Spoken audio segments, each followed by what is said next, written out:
Bom, então, a respeito do nosso conteúdo, nós terminaremos hoje, possivelmente, conteúdo da nossa terceira VA, e nós vamos estar aplicando nas próximas aulas todo o conteúdo nos fóruns. Tem um fórum que eu passei para vocês, que é o fórum 4, que vale ponto, e o fórum 5 também vale ponto para completar a nota de terceira VA, que é sobre um filme, e que nós vamos estar aplicando todo esse conteúdo no filme. Então, eu peço que vocês assistam o filme, porque nós teremos um debate sobre ele, tá? Então, mesmo que eu dei um prazo aí para vocês fazerem isso, salvo engano, até o dia 12, mas é bom assistir o filme para as próximas aulas. E nas aulas seguintes nós estaremos corrigindo os fóruns, né? O que não foi corrigido, eu também vou estar corrigindo, aplicando esse conteúdo. Bom, nós vimos o contrato de compra e venda, paramos aqui até a apreensão ou preferência, e eu estou entrando hoje na venda com reserva de domínio. Bom, eu vou falar o que seria a venda com reserva de domínio, depois de eu explicar, eu vou ler os artigos com vocês para a gente aplicar isso aqui. Bom, veja bem, o próprio nome já fala, venda com reserva de domínio. Isso é uma cláusula especial. Então, para ser possível a venda com reserva de domínio, ela deve estar prevista expressamente no contrato feito entre as partes. Isso porque, como a gente está falando de compra e venda, a priori, esse contrato se torna perfeito e acabado apenas com a proposta e a aceitação da parte, porque ele é um contrato consensual. Então, como eu já havia explicado, se a parte oferecer alguma coisa para você e você concordar e quiser comprar, eu já tenho efetivado a compra e venda. A questão da tradição, que é a entrega desse bem, lembrando que no bem imóvel ele se dá pela simples entrega, tradição, e no bem imóvel eu preciso do registro. Então, a tradição, ela não seria, ela não invalida esse contrato. Ela só seria exigida num plano de eficácia, né? Aí entraria a execução do contrato nesse caso, se a parte não quiser entregar a coisa, o objeto desse contrato. Então, se você compra, por exemplo, um imóvel de alguém, tem toda a documentação que você comprou esse imóvel, mas essa pessoa não documentou esse imóvel no seu nome, por exemplo, através de um registro, você tem a possibilidade de entrar com uma ação de obrigação de fazer, a depender de como foi feito, se só tem escritura ou não, se tem cláusula de arrependimento ou não, mas não vem ao caso. Ou você pode pedir aí uma ação específica chamada adjudicação compulsória. Então, essas duas ações têm natureza de exigir aquilo que é de direito da parte, porque a compra e venda houve, né? O fato da pessoa te oferecer um imóvel, você querer aceitar, a princípio houve. E você tendo toda a documentação que prova que você pagou, que houve aceitação, né? Que houve essa negociação, e você tendo um documento hábil para exigir isso, você pode simplesmente estar exigindo só a finalização desse documento, que seria através dessa tradição. Então, o que seria a reserva de domínio? Ela seria exatamente uma exceção dessa compra e venda como contrato perfeito acabado, com a simples proposta e aceitação. Então, nesse caso, quando a pessoa vende alguma coisa para outra, ela pode colocar lá uma cláusula de reserva de domínio, segundo a qual, até essa coisa ser paga pelo comprador na integralidade, quem é o dono da coisa é o vendedor. Né? Então, seria, repetindo, uma exceção, porque, a princípio, independente do pagamento ou não, a compra e venda ela seria perfeita apenas com o consenso das partes.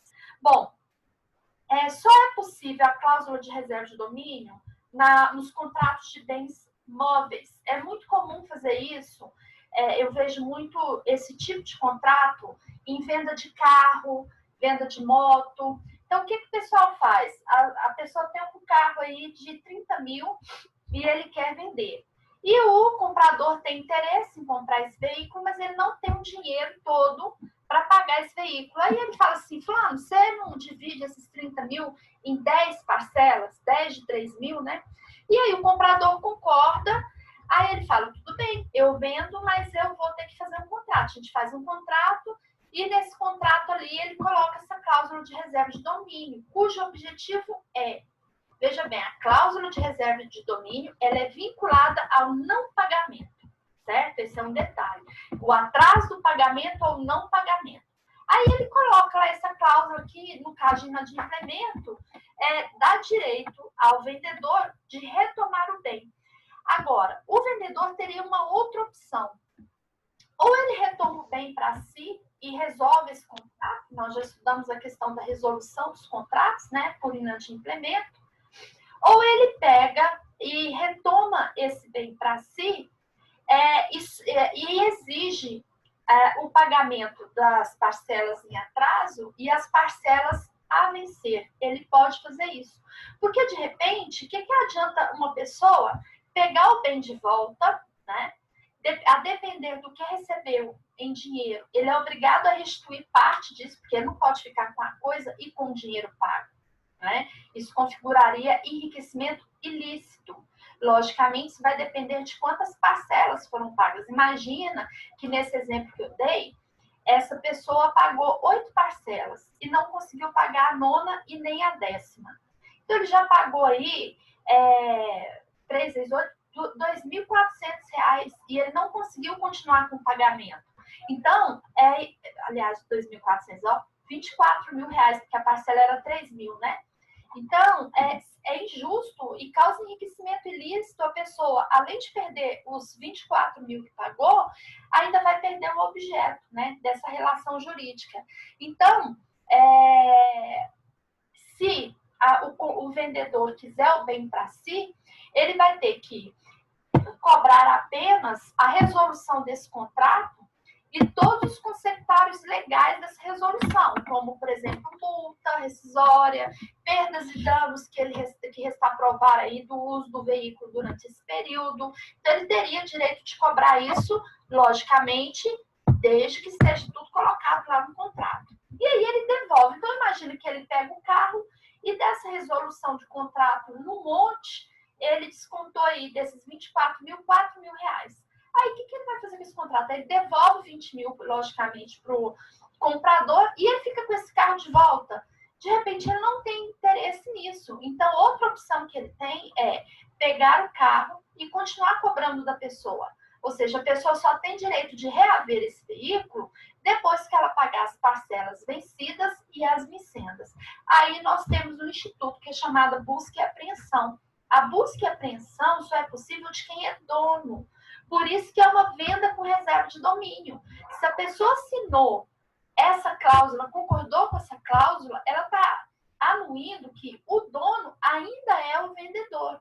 Então, se o vendedor é dono, ele tem direito de buscar a coisa onde e com quem estiver. Aí ele faz a busca e apreensão e ainda cobra juro e correção das vencidas e as vincendas, né? É um direito desse dono dessa coisa fazer isso. Bom, nesse caso, então, nós estamos falando de relação civil, né? Esse tipo de negócio aqui, então, ocorre entre particulares. Porque quando isso aqui vai para a relação de consumo, que você adquire o carro já na concessionária, o que ocorre, na maioria dos casos, é o financiamento. Então, não confunda essa venda com reserva de domínio com outro contrato específico, que é de alienação. Então, veja bem, aqui é um contrato de compra e venda, só que o domínio continua do vendedor, certo? E é feito em razão, logicamente, se é venda com reserva de domínio, é porque não houve pagamento à vista, né? Então, só existe esse contrato nessas condições em que o comprador não paga todo o valor. Então, ele pede um prazo, né? Seriam os contratos ou de trato sucessivo ou de execução diferida, né? Bom, a alienação fiduciária, que a gente conhece aí como financiamento de veículo, o que acontece é que você está pegando um dinheiro emprestado dessa financeira, a financeira que paga a concessionária de onde você vai adquirir esse carro, e você passa a dever para a financeira. Então, é mais ou menos o seguinte, quem comprou o carro foi a financeira, ela te repassou o carro para você usar, e você só tem aí a posse desse veículo, né? Então, na verdade, quem adquiriu direto esse carro foi a financeira. O que ela fez foi te dar o direito de usar. Por isso foi criado um contrato específico chamado de alienação fiduciária, que também é conhecido como financiamento de veículo. Então, você financiou porque quem pagou é a financeira, é para ela que você está devendo. Né? Ela vai lá, quita a concessionária e você paga para ela os juros daquele valor que ela pagou para a concessionária. Então, não confunda, porque a alienação, então, é essa natureza contratual, em que quem comprou de fato da concessionária foi a financeira. Aqui não. Você negocia direto com o comprador, você comprou. Aliás, com o vendedor, você comprou. Só que fica essa reserva de domínio até ser quitado toda a parcela. Bom, então vamos ler aqui os artigos em diante, eles são autoexplicativos. O artigo 521 diz assim: na venda de coisa móvel, pode o vendedor reservar para si a propriedade até que o preço esteja integralmente pago. Então, isso é permitido por lei. Reserva a propriedade, então quem continua sendo dono é o vendedor até o pagamento. Veja bem, cuidado com isso na prova. Só é possível uma cláusula com reserva de domínio vinculada ao pagamento da parcela. Ela não pode ser vinculada a uma outra cláusula. Por exemplo, vou colocar uma cláusula aqui de reserva de domínio se o fulano não, por exemplo, abastecer o carro todo dia tal, ou se o fulano deixar o carro estragar, ou se o fulano, durante esse período, enquanto ele não paga as parcelas, ele deixa o carro estragar a pintura. Não pode esse tipo de cláusula. Ela só pode estar vinculada ao pagamento das parcelas. 522. A cláusula de reserva de domínio será estipulada por escrito e depende de registro no domicílio do comprador para valer contra terceiros. Então, essa cláusula aqui só é válida se ela for escrita, né? Ela não presume. Ela é diferente da preempção ou prelação, em que ela já está na lei, não precisa estar escrita. Né? Então, quando alguém vende uma coisa para você e você, em determinado período, pega essa coisa e quer vender novamente, por força de lei, você é obrigado a oferecer primeiro para quem te vendeu. Né? Então, você que comprou tem que oferecer de volta para quem te vendeu durante esse tempo. Isso está na lei, então não precisa estar escrito essa preempção ou prelação. Aqui não. Na venda com reserva de domínio, ela só é válida se tiver escrito, porque ela foge à regra, como eu disse no início, do contrato de compra e venda, que seria consensual. Bastaria a vontade das partes para ele ser considerado válido, né? Bom, e outro detalhe que tudo, gente, regra geral, para valer para terceiro, tem que estar registrado no cartório. Como é que a outra parte vai saber daquilo ali, né? Quem não está envolvido? Lembrando que terceiro é a pessoa que não tem relação com as partes. Se estamos falando de contrato, estamos falando de negócio, estamos falando de obrigação. E em todos os casos, quando eu tenho uma obrigação ou um negócio, eu tenho aí um vínculo jurídico de duas partes, né? Ele é um vínculo sempre bilateral. Quem não compõe essas partes, que seja credor, devedor, contratante, contratado, quem não compõe essas partes é chamado aí de terceiro. Então, como que o terceiro vai adivinhar, por exemplo, que eu comprei um carro de Paula na reserva de domínio, que faltam 3 parcelas para eu quitar, e a Paula, por exemplo, resolve, Deus me livre, Paula falece, morre, e os herdeiros de Paula querem esse carro de volta. Por quê? Porque ele faz parte do monte, porque como eu não registrei no cartório, né, nós não registramos no cartório, e os filhos não sabiam que ela tinha vendido o carro para mim, aí eles vão querer a herança e ver lá no Detran. Poxa, no Detran o carro está no nome de quem ainda? De Paula? Aí eles querem carro. Qual seria a minha defesa? Ter isso registrado em cartório. seja para pagamento de dívida, credor, por exemplo, que quer penhorar esse veículo para pagamento. Então, para valer para terceiros que podem ter relação com esse veículo, eu tenho que registrar no cartório, certo? Bom, 523. Não pode ser objeto de venda com reserva de domínio a coisa insuscetível de caracterização perfeita para extremá-la de outras congêneres. Na dúvida, decide-se a favor de terceiro adquirente de boa-fé. Então, voltando a repetir a questão do terceiro, a pessoa compra um carro e, como eu fiz um contrato com reserva de domínio com Paula, nós, mesmo que registramos em cartório, eu não coloquei as características desse veículo. E o terceiro comprou o carro que tinha as mesmas características, mas não tinha os detalhes. Então, assim, a coisa tem que ser toda definida, né? O documento correto que vai caracterizar o veículo é o DUT, né? Lá vai estar constando placa, chassi, cor, ano de fabricação. Então, tem que colocar tudo que caracteriza o objeto para impedir, né, de ter um objeto semelhante e a pessoa que não sabe disso acabar adquirindo ou comprando um direito sobre alguma coisa sem saber que aquilo ali já está sendo negociado, né? A gente vê isso também muito na questão de imóveis, apesar de não ser objeto da nossa matéria, porque imóveis tem legislação específica que cuida desses parcelamentos, né? Mas os contratos de imóveis, matrículas de imóveis, eles têm que estar tudo muito descrito, muito bem descrito, né? Metragem, faz parede no fundo com fulano, com a rua tal na direita, à esquerda, justamente por essa razão, para valer para terceiro e não ter confusão quanto ao bem de ser similar a outro. Bom, o artigo 524 diz que a transferência de propriedade ao comprador dá-se no momento em que o preço esteja integralmente pago. Todavia, pelos riscos da coisa, responde o comprador a partir de quando lhe foi entregue. Então, a coisa só vai ser minha se eu comprei esse carro aí de Paula, eu só vou ser dona se eu pagar tudo. Mas, desde que Paula me entregou a coisa, todos os riscos dela correm por minha conta. Imagina que eu compro esse carro, ainda falta 4 parcelas e eu bato esse veículo, né? E esse veículo tem uma avaria muito grave, né? Vai ficar muito caro para mim.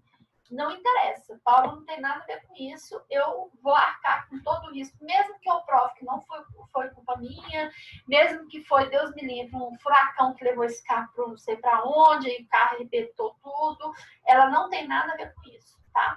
Então, tirei o veículo, estou com o veículo, a responsabilidade é toda minha. 525. O vendedor somente poderá executar a cláusula de reserva de domínio após constituir o comprador em mora mediante. Olha como se pode constituir em mora nesse caso. Ou por protesto do título, ou por interpelação judicial. Não tem outro modo. O fato de você querer, por exemplo, negativar o nome da pessoa, não reduz ele à mora. Bom, por que tem essa observação aqui? Pelo seguinte, estudaram lá em direito das obrigações, que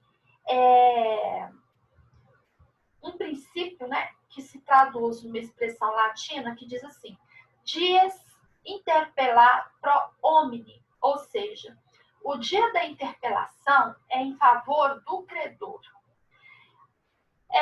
Traduzindo, se eu comprei alguma coisa de Paula e sei que eu tenho que pagar todo dia 5, a princípio eu vou numa loja e compro uma roupa e parcelei essa roupa em 6 vezes.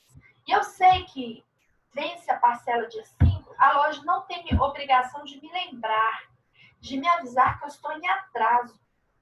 Então, vamos lá, o que acontece no comércio para a gente entender e aplicar aqui o que vocês estudaram em direito das obrigações. Imagina que eu vou numa dessas lojas de departamento e lá eu compro roupas, parcelo em 7 vezes a roupa. E lá está falando que eu vou pagar todo dia 5 do mês. Beleza. Na terceira parcela, eu atrasei. Por lei, um dia de atraso dá direito a essa loja encaminhar o meu nome para negativação, que vai para os órgãos de proteção de crédito, que, por sinal, são pessoas jurídicas de direito privado. SPC, Serasa, é tudo privado. Então, só que tem um detalhe. Com quem que eu negociei? Foi com a loja. Então, a loja, ela não tem obrigação de me avisar antes de negativar o meu nome, por causa desse princípio do desinterpelado pro homem. Por quê? Se eu assumir uma dívida e eu sei que vence todo dia 5, a obrigação é minha de pagar no dia contratado, combinado. Agora, eu tenho algum negócio com SPC ou algum negócio com Serasa? Não tem. Então, lembra que obrigação é vínculo jurídico entre credor e devedor. Como eu não tenho vínculo com o SPC e o Serasa, eles sim têm obrigação de me notificar 10 dias antes de negativar o meu nome para me oportunizar, defender o meu nome, que é a minha honra, e não deixar ser negativado. Por que eles têm a obrigação de me avisar? Porque eu não negociei com eles. A loja não tem, mas eles têm a obrigação de me negativar. Ou, aliás, de me notificar, porque eu não tenho relação jurídica com eles. Então, eles têm que formalizar essa relação jurídica. Mesmo porque o artigo 5º da Constituição Federal, ele diz que a todos é assegurado o contraditório em ampla defesa, inclusive no processo judicial e administrativo. Então, quando se abre uma negativação do nome de uma pessoa, está abrindo um procedimento administrativo. Então, ele tem que me oportunizar, me defender, poder pagar essa dívida para não ver meu nome sujo na praça. Se ele não faz isso, eu tenho dano moral, eu tenho ação de dano moral contra esse órgão, seja o SPC ou o Serasa. E a justificativa é exatamente essa. Não me oportunizou me defender, eu não tenho um vínculo jurídico com eles, ele não formalizou essa relação jurídica que, por força de Constituição, ele seria obrigado a fazer. Certo? Agora, o que esse artigo está dizendo?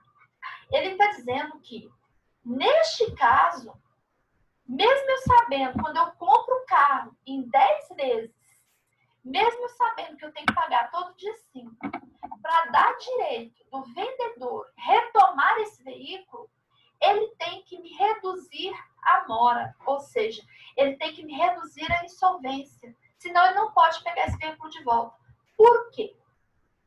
Justamente porque isso aqui é uma exceção à regra da compra e venda, segundo a qual o contrato é perfeito e acabado com o consenso das partes. Então, como eu estou fazendo uma reserva dessa propriedade, né, do vendedor retomar esse bem, para que ele faça isso, ele tem que me notificar. E não é qualquer notificação.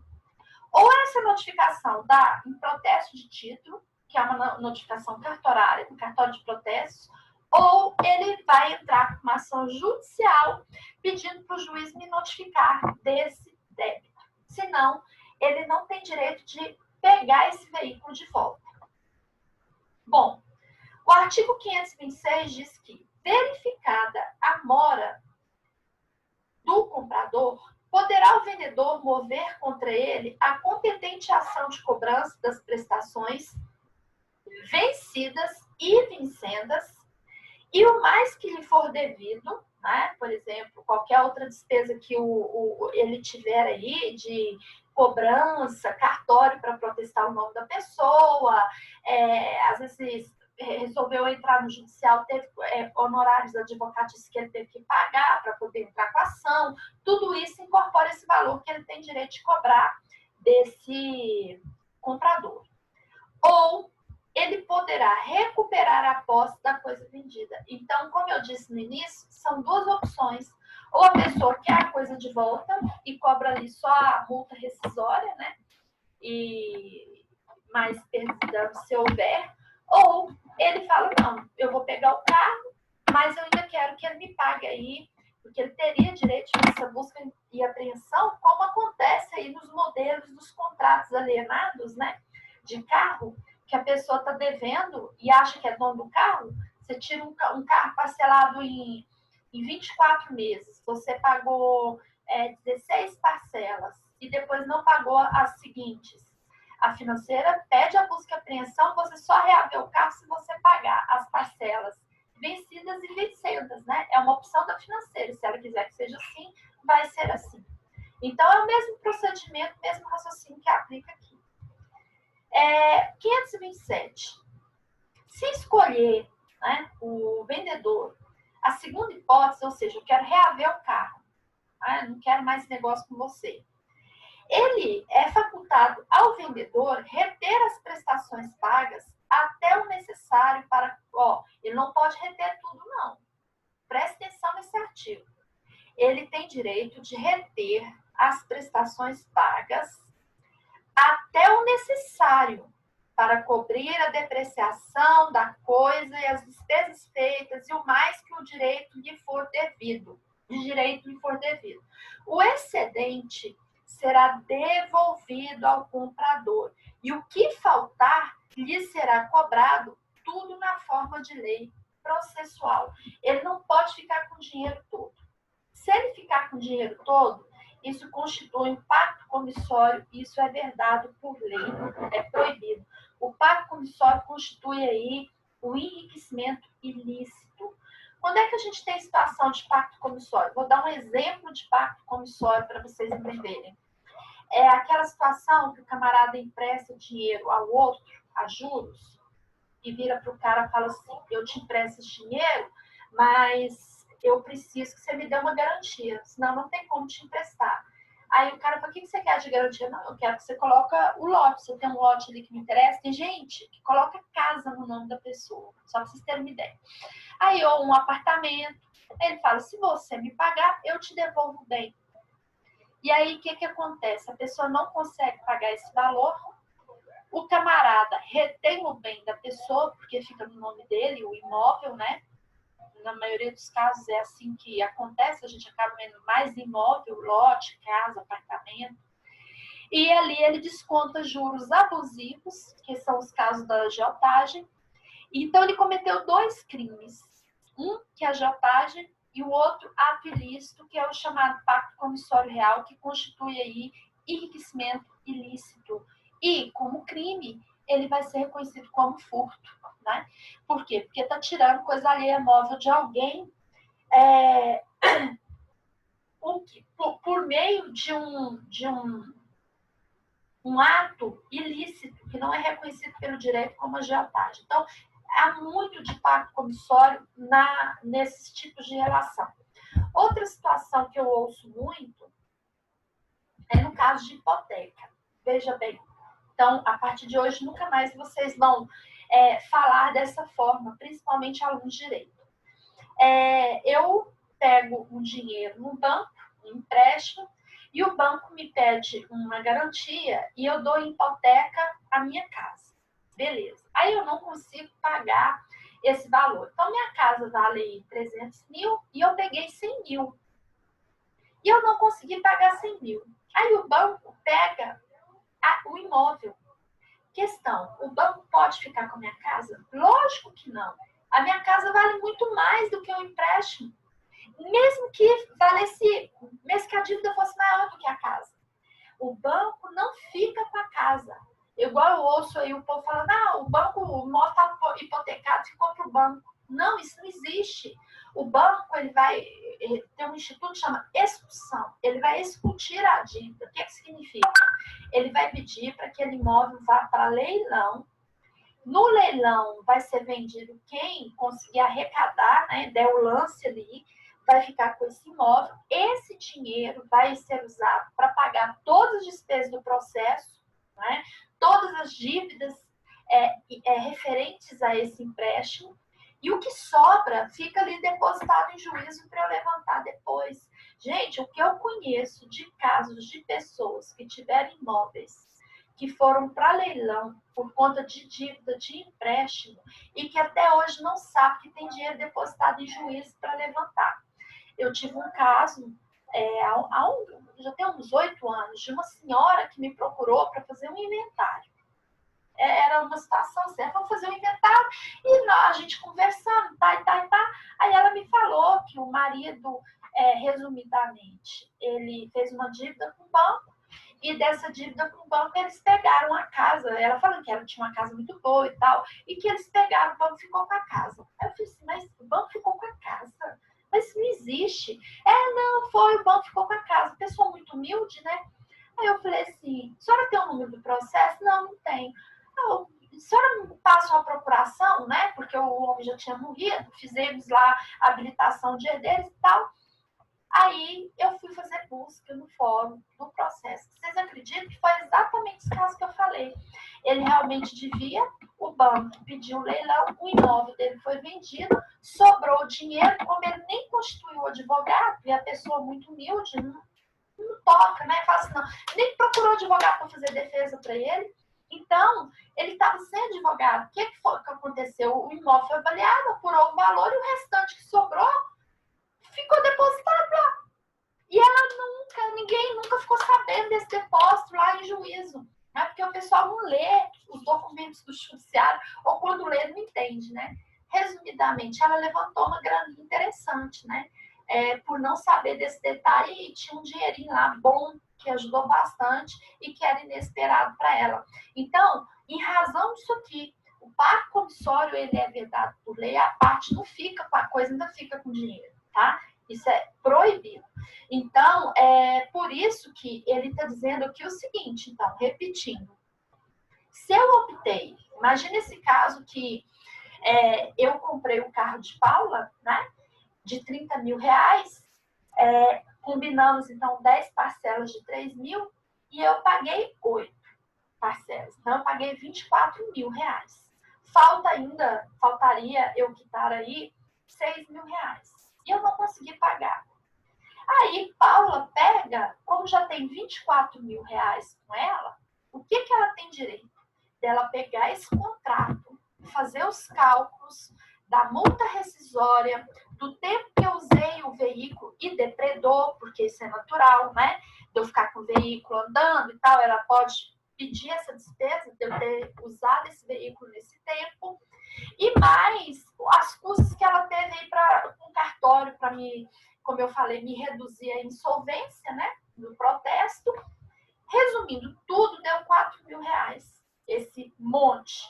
Então, ela só pode reter esse valor, ela não pode ficar com o resto, descontar as parcelas que ainda faltam desse valor que eu paguei. Então, como eu paguei 24 mil, faltam aí...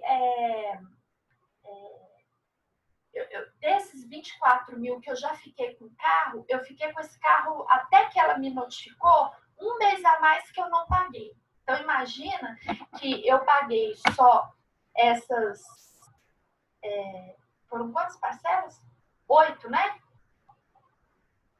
8. E aí, a nona parcela eu não consegui pagar. E foi só na nona que ela me notificou. Então, eu ainda estou devendo a nona parcela. Ela não pode reter 7 mil, que seriam os 4 mil das despesas contabilizadas, mais 3 mil da parcela que eu ainda não paguei e eu usei o carro. O que ela vai ter que fazer? Ela vai ter que me devolver os 20 mil, e se eu não a pagar, ela tem que entrar com uma ação de cobrança para cobrar essas restantes. Ela não pode reter tudo, porque senão configura o pacto comissório. Certo? Pessoal, logo mais cai. Não, mas vai dar tempo. Faltam 4 minutos aqui. Voltando aqui, nós temos, então, o artigo 528.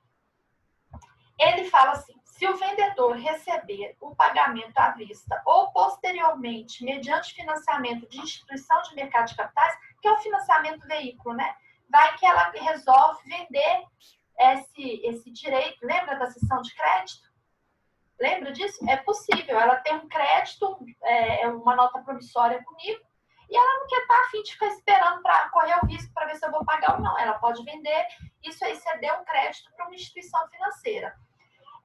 A esta, que é a instituição financeira, caberá exercer direitos e ações decorrentes do contrato. Vocês já estudaram, isso aqui seria um caso de a pessoa está assumindo isso, né? Eu tive aí uma subrogação, né? O credor se subroga-se nos direitos do outro.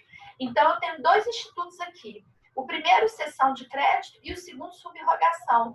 Porque se era a Paula que tinha o crédito das minhas notas promissórias, ela passa para o banco X, esse banco X se subroga nos direitos de Paula, que é outro instituto, que é a subrogação. Então, a esta, que é essa financeira, caberá exercer os direitos e ações decorrentes do contrato a benefício de qualquer outro. A operação financeira e a respectiva ciência do comprador constarão do registro do contrato. Então, ele registra isso e simplesmente informa. Hoje é o que mais acontece, né? Essas empresas de cobrança, que a gente chama de cobrança, na verdade, elas estão se tornando todas elas financeiras. Hoje, até então, o melhor negócio, principalmente na pandemia, é o financiamento, né?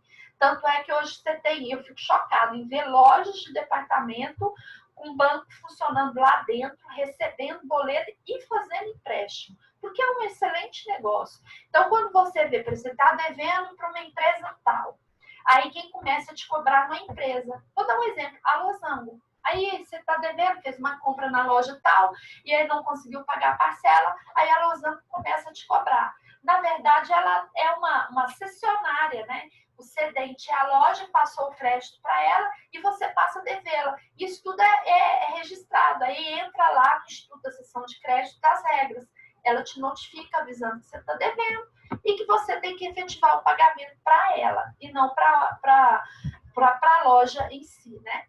Que até para você saber para quem você vai pagar, porque quem paga mal, paga duas vezes. Pessoal, eu vou encerrar aqui para dar tempo de salvar a aula, mesmo porque logo, logo cai. E aí a gente volta às 8h30, beleza? Vocês estão aí? Ou só em espírito? Oi? Oi? Pessoal, pode encerrar?